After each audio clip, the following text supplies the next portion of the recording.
आपका जो रिलेशनशिप है इंडिया के साथ वो अभी कहाँ स्टैंड करता है? हाँ, कभी कभी मिसअंडरस्टैंडिंग थे, कभी कभी मिसअंडरस्टैंडिंग भी पैदा हुए थे। अब मिसअंडरस्टैंडिंग्स, ये असमझदारियाँ हट गए। अब असमझदारी नहीं है। क्या आपको भारत से उतनी मदद मिली जितनी आपको उम्मीद थी? ऐसे तो मुझे कोई नेगेटिभ बात करना नहीं है। यो अन्तर्वार्ता 2 दिन अगाडि बीबीसी हिन्दी च्यानलमा प्रसारण भएको थियो। अन्तर्वार्तामा प्रधानमन्त्री ओलीले खुलेरै भने, भारत के विषय में नेगेटिव बात करना नहीं है। एक पटक फेरि सुनौ। क्या आपको भारत से उतनी मदद मिली जितनी आपको उम्मीद थी? ऐसे तो मुझे कोई नेगेटिव बात करना नहीं है। फिर भी हो सकता है कोर्ट के फैसला की वजह से या वैक्सीन के कमी की वजह से हो, या भारत में खुद ऐसा लहर फैल रहा था जिसकी वजह से हो, ये खुद भारत मुझे मुसीबत में था। बीबीसी का पत्रकारले सुरुमै प्रधानमन्त्री ओलीलाई भारतले कोभिड-19 संक्रमण विरुद्ध गरेको सहयोग अपेक्षा गरे अनुसारको भयो कि भएन भनेर प्रश्न गरेकी थिइन्। त्यसमा ओलीको पहिलो वाक्य थियो, मलाई कुनै नकारात्मक कुरा गर्नु छैन। हुन सक्छ अदालतको फैसलाका कारण या खोपको कमी भएका कारण हुन सक्छ, अथवा भारतमा व्यापक फैलिरहेको अवस्थाले गर्दा भारत आफै मुस्किलमा थियो। तर जुन रूपमा सहयोग गर्नुपर्ने थियो त्यो गरेन। मगर हम ये सोचते हैं कि जितना हमको मदद मिलना चाहिए था,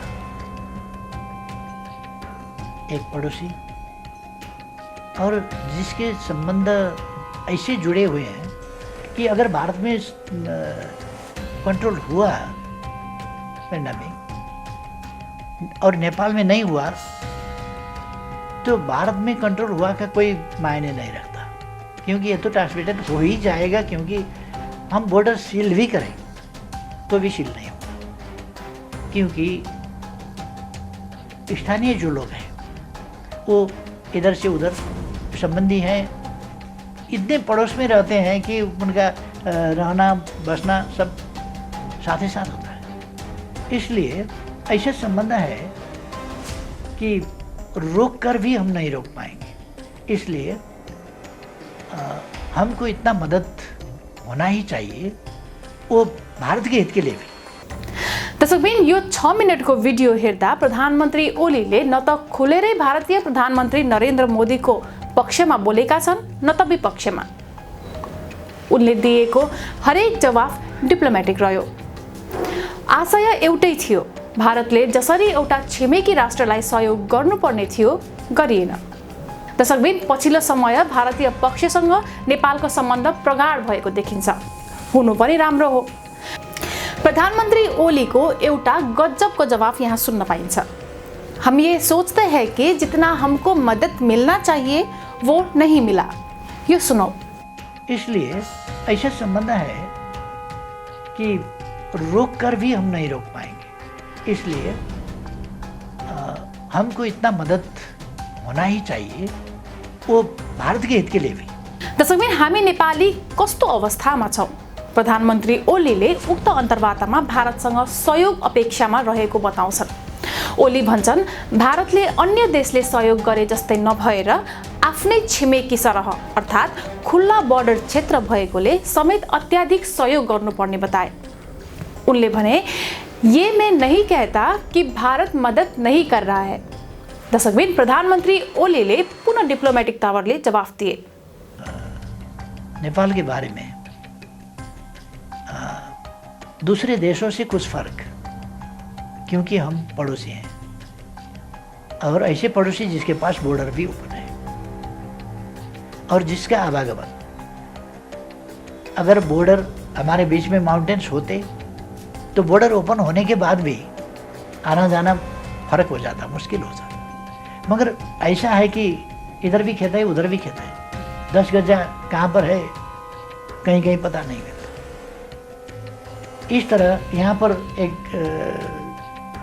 घर है, उधर एक घर है, तो यहाँ के लोग वहाँ हर चीज़ के लिए आना जाना होता है। इसलिए इन सब बातों को भी ध्यान में रख के और हमारा जो संबंध है मित्रतापूर्ण संबंध, उसको भी ध्यान में रख के भारत को चाहिए कि हमें फुल फ्लेजेडली पूरी तरह से मदद करें।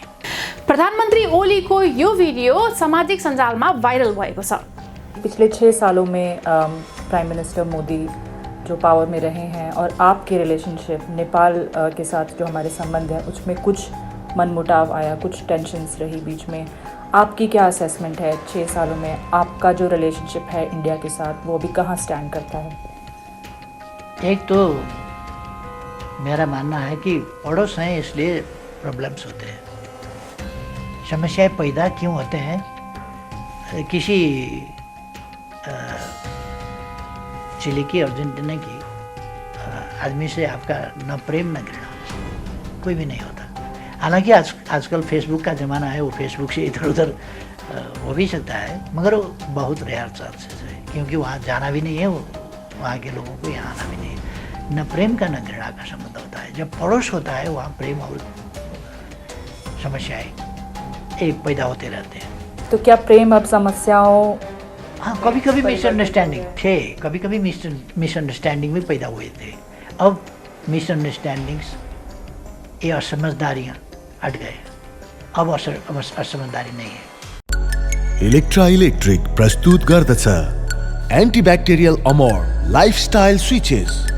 नेपालमै पहिलो पटक समय सापेक्षित नयाँ युगका लागि नयाँ स्विचहरू। उत्कृष्ट गहुँबाट तयार गरिएको ज्ञानचक्की आटा, केएल दुगर समूहको उत्कृष्ट उत्पादन।